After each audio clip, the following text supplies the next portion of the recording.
fucking Rolling Stone come out and give it 4.5. They haven't even fucking listened to it. I can guarantee you.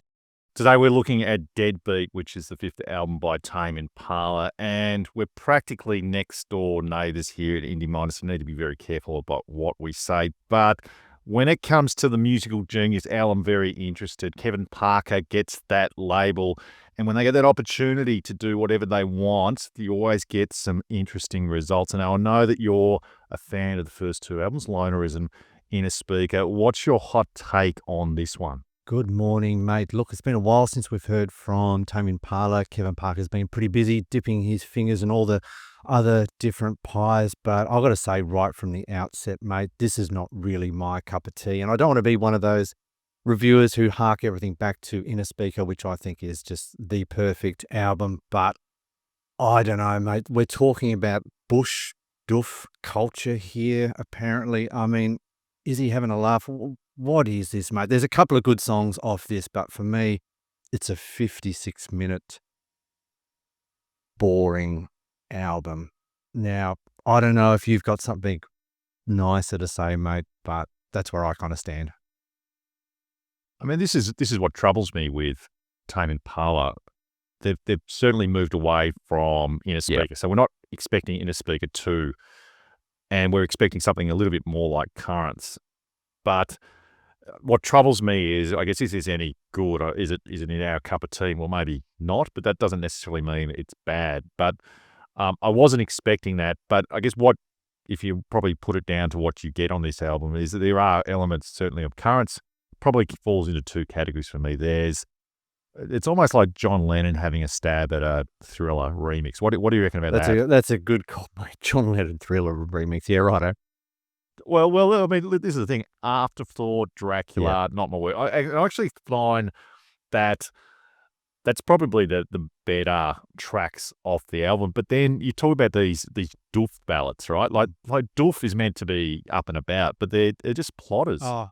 I just see them as being plotters. You see that he spent a lot of time on these, so I don't deny that he's not very good at what he does, but I just see these ones out where, it's kind of brunch music. Oh, yeah. Like you're having brunch and it's going to be the background. It's not something you're going to be actively pulling out and getting a rave going, or even pulling out at the end of the night with maybe a whiskey in your hand, wanting to listen to this. It's certainly not down my alley, but I don't know. Is that just me? Is that just a sign of our age? I don't know, mate. This is the kind of stuff you might hear Probably walking through H&M at midday, but really, I don't know, mate. It's just not my cup of tea, especially when you're comparing it to their previous body of work. But maybe that was just the direction that Kevin wanted to go in. But it's hard when you compare their live stuff. When they did InnerSpeaker live at the Wave House 3 years ago, and you watch that on YouTube, you just go, wow,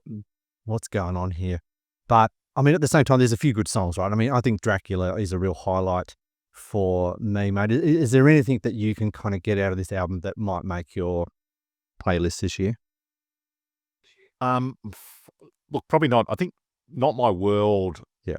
I almost got a whiff of InnerSpeaker. Like there was just a little tiny bit of it. I thought, oh, hello, he's busting out a track that might have made it on that very, very first record. And then it goes into the Thriller stuff, which I didn't mind, right? But I mean, there's No Reply.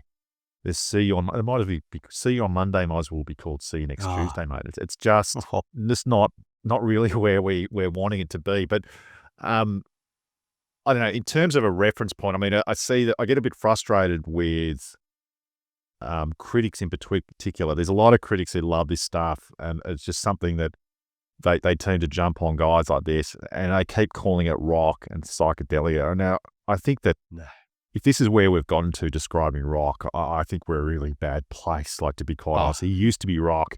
He's far gone from being rock. You might as well be sort of pegging him into the 80s style R&B. This is what you were kind of expecting with some of those records. And I do talk about Michael Jackson, but there's others as well. So that's fine. I guess if that's what you like, that is fine. But don't classify this guy as being rock anymore. He's just not that. He used to be. 100%. And in terms of reference points, man, I'm going to be a bit controversial here, but you've got every Tom, Dick and Harry sitting at home with Suno and ChatGPT, and mate, Kevin Parker might have something to be worried about because there's better stuff out there than a lot of the stuff on this album. And don't get me wrong, I do like Tame Impala, but I just can't see what the point of this album really is, mate. And I know I'm going to cop a lot of flack, but there are a lot of reviews out there that are hovering around the 2 and 3 stars. For me, mate, this is just a little bit of a waste of time, really.